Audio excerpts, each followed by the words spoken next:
Galera, sejam muito bem-vindos à quinta aula do minicurso gratuito de Unity e C Sharp.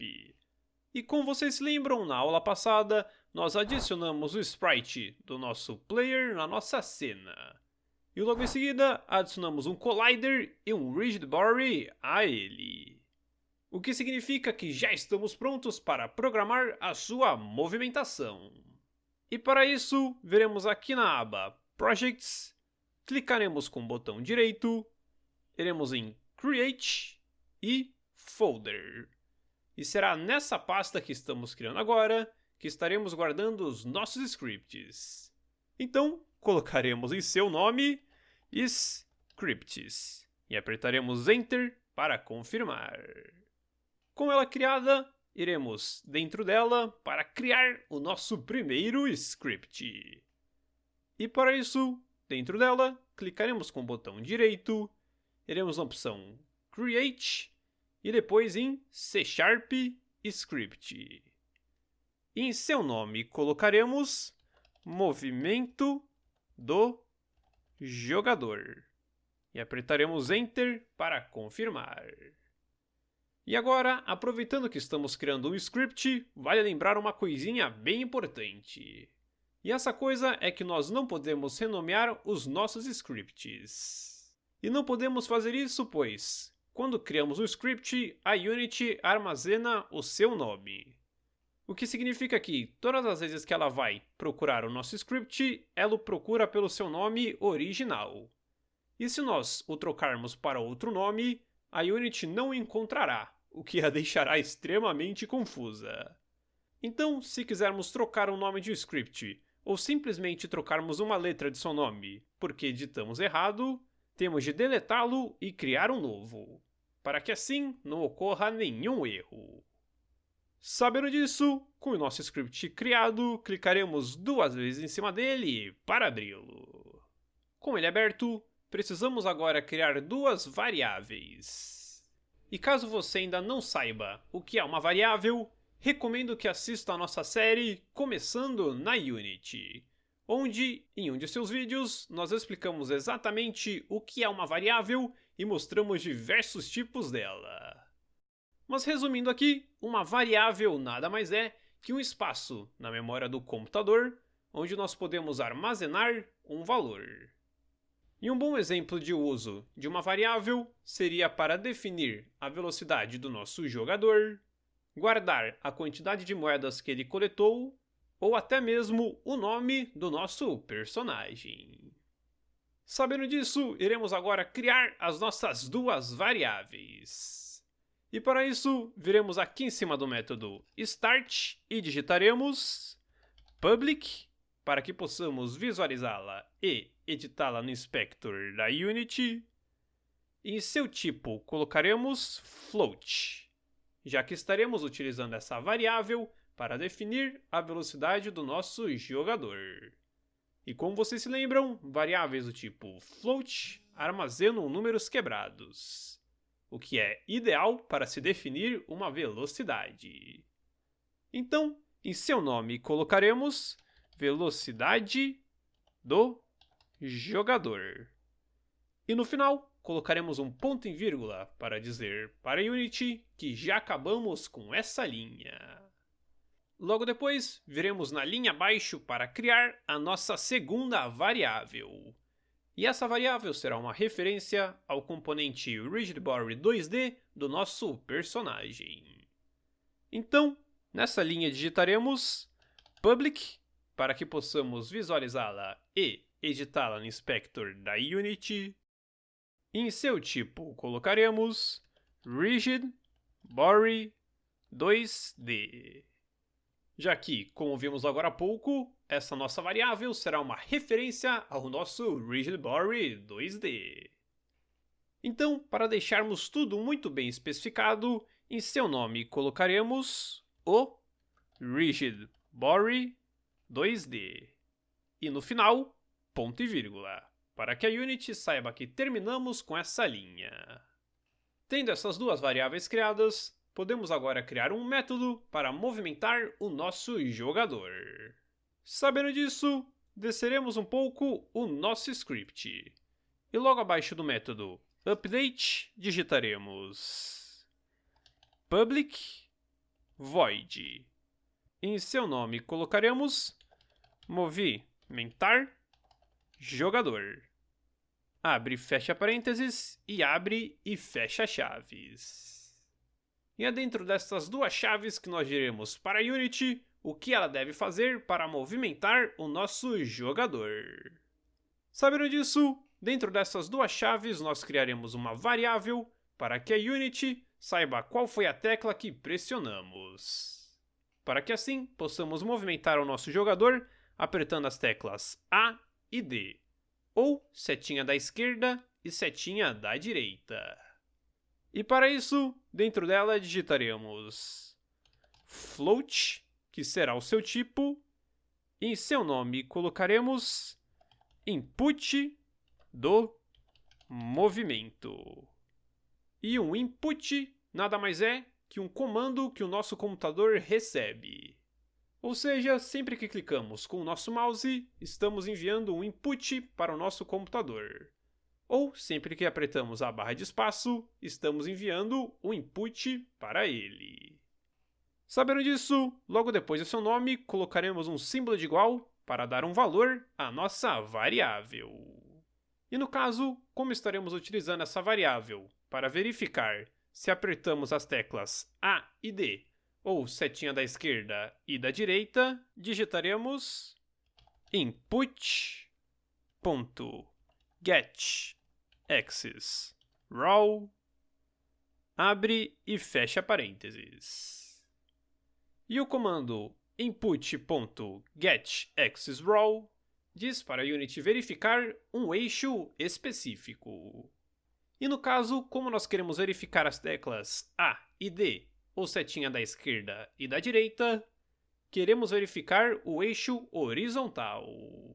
Já que, como é de costume, as teclas A e D e setinha da esquerda e da direita movem o nosso personagem de um lado para o outro. Ou seja, o movem na horizontal. Sabendo disso, dentro desses parênteses digitaremos abre aspas, horizontal, fecha aspas, e no final, ponto e vírgula. E eu sei que esse lance de verificar inputs, .getAxisRaw e verificar se foi horizontal e vertical pode parecer um pouco confuso e complicado agora. Mas podem ficar tranquilos que quanto mais vocês estudarem e praticarem, mais vocês entenderão. E agora que nós já temos um jeito de verificar qual foi a tecla horizontal que nós apertamos no teclado, na linha de baixo diremos para a Unity movimentar o nosso jogador se baseando na tecla que pressionamos. E nós estaremos fazendo isso através do componente RigidBody que nós adicionamos ao nosso jogador na aula passada. Então, na linha de baixo digitaremos o nome da nossa variável, o RigidBody 2D, que, como vocês se lembram, é uma variável que é uma referência ao nosso componente RigidBody 2D. Logo em seguida, como queremos passar uma velocidade ao nosso jogador, digitaremos .velocity. E agora, para passar uma nova velocidade, a velocidade do nosso RigidBody, colocaremos um símbolo de igual e digitaremos new vector 2, abre e fecha parênteses. E quando nós criamos um vector 2, precisamos passar dois valores a ele. O primeiro, a Unity usará para modificar o eixo X do nosso RigidBody. E o segundo, ela usará para modificar o seu eixo Y. Sabendo disso, dentro de seus parênteses, digitaremos o nome da nossa variável, input do movimento, espaço, asterisco para multiplicar, e o nome da nossa variável, velocidade do jogador. Logo em seguida, colocaremos vírgula, espaço, e o nome da nossa variável, o RigidBody 2D, ponto velocity, ponto Y. E no final, ponto e vírgula. E eu sei que essa linha ficou bem grandinha, então vamos entender agora mesmo o que ela faz. Sua primeira parte diz para a Unity acessar o componente RigidBody do nosso jogador e depois lhe passar um novo Vector2 como velocidade. Já a sua segunda parte diz para a Unity qual é a velocidade que ela tem de passar. No caso, a primeira parte do Vector2 diz para a Unity verificar qual foi a tecla que foi pressionada e depois movimentar o jogador nessa direção, se baseando no valor que colocarmos na variável velocidade do jogador. Ou seja, se apertarmos a setinha da esquerda, iremos para a esquerda. E se apertarmos a setinha da direita, iremos para a direita. Já a sua segunda parte, que fica depois da vírgula, diz para a Unity manter a sua posição Y. Ou seja, não importa qual tecla apertemos, o nosso jogador ficará sempre na mesma altura, sem subir nem descer. O que é ideal, pois nós estaremos programando o pulo do nosso jogador mais para frente. E eu sei que isso também pode parecer um pouco confuso e complicado agora, mas podem ficar tranquilos que quanto mais vocês estudarem e praticarem, mais vocês entenderão. Sabendo disso, precisamos agora dizer para a Unity rodar o nosso método movimentar jogador. E nós poderíamos muito bem dizer para que ela fizesse isso no método update, que como vocês sabem é chamado uma vez por frame, o que significa que ela estaria rodando este método o tempo inteiro. Porém, a Unity não trabalha muito bem com o RigidBody no método update. Então, o que faremos é criar um método chamado fixedUpdate, que é um método da própria Unity que serve muito bem para lidar com o RigidBody. E para isso, acima do método que acabamos de criar, digitaremos fixedUpdate e apertaremos Enter para que a Unity o complete para a gente. Tendo ele criado, dentro de suas chaves digitaremos o nome do nosso método, movimentar jogador. Abre e fecha parênteses e ponto e vírgula. E pronto, agora já temos o script da movimentação do nosso jogador programado. E para testá-lo, iremos salvar o nosso script apertando Ctrl S, voltar para Unity e apertar Ctrl R para que ela leia as alterações feitas nele. E agora, para que tudo funcione corretamente, temos de adicionar o nosso script movimento do jogador no nosso jogador. E para isso, iremos selecionar o seu GameObject na aba Hierarquia e depois iremos minimizar os nossos componentes para liberar espaço na aba Inspector. E para isso, basta clicar nessa setinha aqui que fica ao lado de seu nome. Então, vamos minimizar o nosso Circle Collider 2D e depois o nosso RigidBody 2D. E agora, basta selecionar o nosso script e arrastá-lo para a aba Inspector. E com isso, o nosso script será adicionado automaticamente no nosso player. E agora, como vocês podem ver, já temos como dar valor às nossas variáveis, velocidade do jogador e o RigidBody 2D. Então, para a nossa velocidade, eu colocarei o valor de 5. Mas recomendo que você brinque um pouco com esse valor, vendo qual que se encaixa melhor no seu jogo. E com o valor para a nossa variável do tipo RigidBody 2D, nós adicionaremos o nosso componente RigidBody 2D. E para isso, basta clicá-lo em cima da aba Inspector e arrastá-lo para cima da variável o RigidBody 2D. E pronto, agora o nosso personagem já tem como se movimentar. E para testarmos isso, viremos aqui em cima e clicaremos no Play.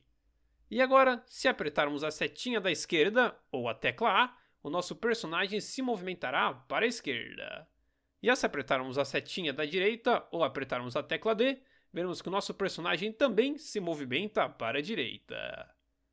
Porém, ele faz isso de um jeito bem engraçado, pois como vocês podem ver, ele está rodopiando legal. Mas pode ficar tranquilos que resolveremos isso agora mesmo. E para isso, basta expandir novamente o nosso Rigid Body 2D e clicar na opção Constraints. E nela, podemos ver que temos como congelar a rotação Z do nosso personagem. E isso é muito útil para que o nosso personagem não fique rodopiando enquanto estivermos movimentando ele. Então, marcaremos a caixinha Freeze Rotation Z. E agora, se clicarmos no play e começarmos a movimentar o nosso personagem, veremos que ele continua se movimentando normalmente. Porém, dessa vez, ele não sai rodando. O que significa que fizemos tudo certinho. Sabendo disso, sairemos do modo jogar, viremos em File e clicaremos em Save. Ou apertaremos Ctrl S para salvar o progresso dessa aula.